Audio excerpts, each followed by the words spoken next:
লিফটের ভেতর তখন শুধু দুজনের দ্রুত চলার তপ্ত নিঃশ্বাসের শব্দ। নুরাইনের বুকের স্পন্দন কায়ানের বুকের স্পন্দনের সাথে এক অদ্ভুত তালে আছড়ে পড়ছে। কায়ান অন্ধকারে নিজের স্পর্শের গভীরতা আরও বাড়িয়ে দিল। কোমর জড়িয়ে থাকা হাতটার বাঁধন আরও একটু শক্ত করে নুরাইনকে নিজের শরীরের সাথে মিশিয়ে নিল। কায়ান নিজেও জানে না ও কেন এমন করছে। আরিফকে কেবিনে দেখার পর থেকে যে তীব্র দহন ভেতরে চলছিল, এই অন্ধকারে নুরাইনকে এভাবে নিজের বুকের মাঝে পেয়ে সেই দহন যেন এক অদ্ভুত শান্তিতে রূপ নিয়েছে। ঠিক তখনই 1 মিনিট পর পুরো লিফটটা আবার কেঁপে উঠে লাইটগুলো দপ করে জ্বলে উঠল। হঠাৎ আলোর তীব্রতায় নুরাইন চমকে উঠে কায়ানের বুক থেকে এক ঝটকায় নিজেকে সরিয়ে নেয়। কায়ান ধীরে ধীরে হাত দুটো ব্লেজারের পকেটে গুজে নিল। লিফটের দরজাটা 4 তলায় খুলতেই নুরাইন 1 সেকেন্ডও দাঁড়ায় না। নিজের ছিটকে যাওয়া ফাইলগুলো কোনো মতে কুড়িয়ে নিয়ে দ্রুত পায়ে বেরিয়ে এলো। কায়ান সোজা দাঁড়িয়ে নুরাইনের যাওয়ার পথের দিকে তাকিয়ে মনে মনে বলল, মিস অ্যাঞ্জেল। উইকেন্ড, সপ্তাহের কাঙ্ক্ষিত ছুটির দিন। অফিস অফ থাকায় বাড়ির কারোই আজ সকাল সকাল ঘুম থেকে ওঠার তাড়া নেই। তবে নুরাইনের অভ্যাসটা আলাদা। ছুটির দিন হলো প্রতিদিনের রুটিনে কোনো নড়চড় হয় না। সকাল 6:30 বাজতেই নুরাইন ঘুম থেকে উঠে পড়ল। লম্বা চুলগুলো একটা ক্লিপ দিয়ে আটকে নিল। ওয়াশরুমে গিয়ে ফ্রেশ হয়ে একটা আরামদায়ক গ্রে কালারের ট্রাকস্যুট আর স্নিকার্স পরে নেয় মর্নিং ওয়াকের জন্য। ঘর থেকে বের হওয়ার সময় নুরাইনের চোখ গেল কায়ানের দিকে। কায়ান তখনও গভীর ঘুমে আচ্ছন্ন। বিছানাময় চাদর এলোমেলো, একটা বালিশ এক কোণে ছিটকে পড়েছে, আর ও নিজের ডান হাতটা, যেটায় কালো ব্যান্ডেজ টান লেগে ব্যথা পেয়েছিল, সেটা বুকের ওপর আলতো করে রেখে অঘরে ঘুমাচ্ছে। বেপরোয়া রাগে অভয়টা এখন ঘুমের ঘোরে শান্ত ও নিষ্পাপ শিশুর মতো লাগছে। অবিন্যস্ত কালো চুলগুলো কপালে এসে লেপ্টে আছে। নুরাইন এক দৃষ্টিতে কায়ানের শান্ত মুখের দিকে তাকিয়ে রইল। নুরাইনের মনে হলো, এই ছেলেটা যখন জেগে থাকে তখন পুরো দুনিয়ার জেদ নিজের কাঁধে নিয়ে ঘোরে, অথচ ঘুমের মাঝে কতটা শান্ত, কতটা মায়াবী। নুরাইনের ঠোঁটের কোণে আলতো স্নিগ্ধ হাসির রেখা ফুটে উঠল। বিশাল বাগানে সবুজ ঘাসের ওপর ভোরে শিশুর বিন্দুগুলো মুক্তোর মতো চকচক করছে। নুরাইন বাগানের লন ধরে ধীর গতিতে জগিং শুরু করলো।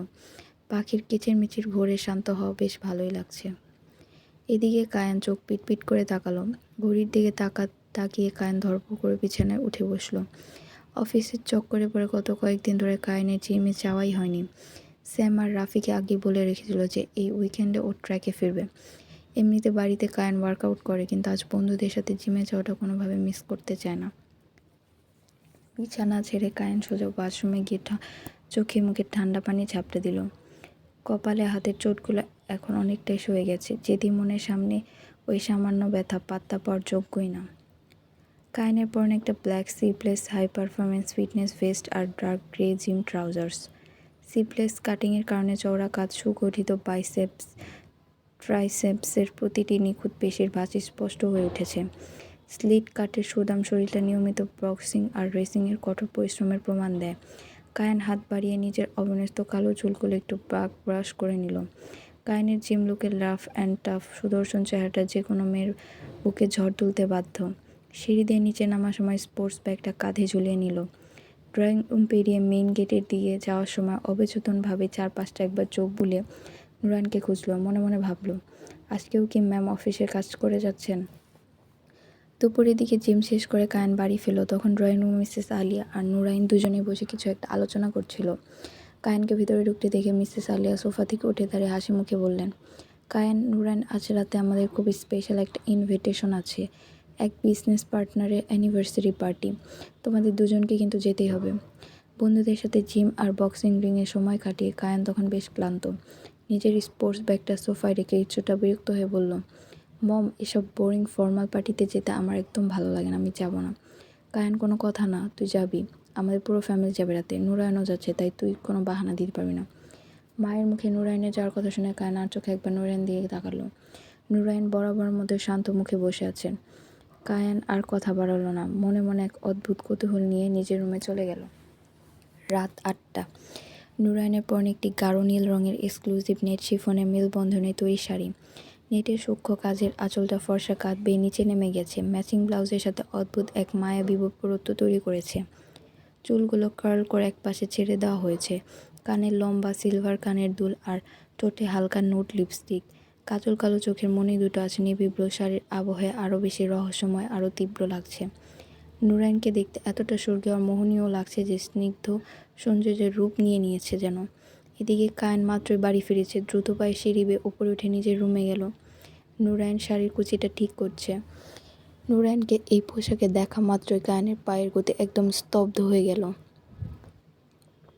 ঘরের দরজার চৌকাঠে পাথরের মতো দাঁড়িয়ে রইল। মনে হলো বুকের ভেতরে হার্টবিটটা যেন এক লহমায় পুরোপুরি থমকে গেছে। নিঃশ্বাস আটকে এলো ওর। শাড়িতে এতটা মোহনীয় নুরাইনকে, এতদিন নুরাইনকে দেখে এসেছে, আজ এই নীল শাড়ির মায়ে জড়ানো মেয়েটি যেন তার চেয়ে সম্পূর্ণ আলাদা, এক পরম রূপসী রাজকন্যা। আয়নায় কাচের প্রতিফলনে নুরাইনের ফর্সা পিঠ, কোমর সবই কায়েনের চোখ দুটো তৃষ্ণার্ত ও গভীর হয়ে উঠল। নিজের অবাধ্য দৃষ্টি নুরাইনের উপর থেকে এক সেকেন্ডের জন্যও সরাতে পারল না। কায়েনের ভেতরে সমস্ত কিছু যেন পুড়িয়ে ছারখার করে দিচ্ছিল।